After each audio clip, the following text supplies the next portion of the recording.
रमेश एक महंगी कार से बाहर निकलता है। उसके चेहरे पर अहंकार झलकता है।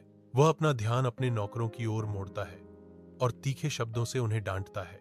रमेश अपने आलीशान घर की ओर बेपरवाह होकर बढ़ता है।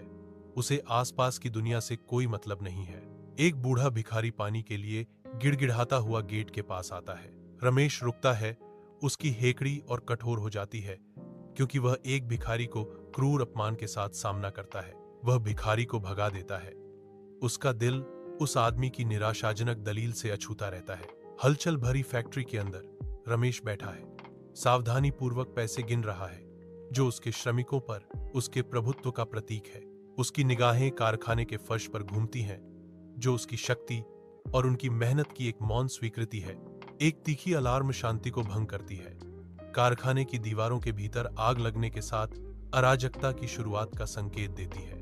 कारखाने में आग लग जाती है। सब कुछ लपटों में भस्म हो जाता है।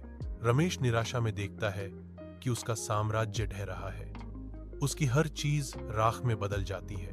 रमेश सड़क पर बैठा है। उसकी भूख और प्यास उसके पतन का स्पष्ट प्रमाण है।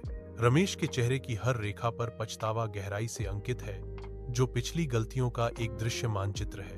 अपनी यादों के भूल भुलैया में खोए हुए रमेश उन क्षणों को फिर से जीते हैं जो उनकी बर्बादी का कारण बने। किस्मत के एक मोड़ में वही फकीर फिर से प्रकट होता है जो रमेश को एक साधारण कप पानी से मुक्ति का मौका देता है।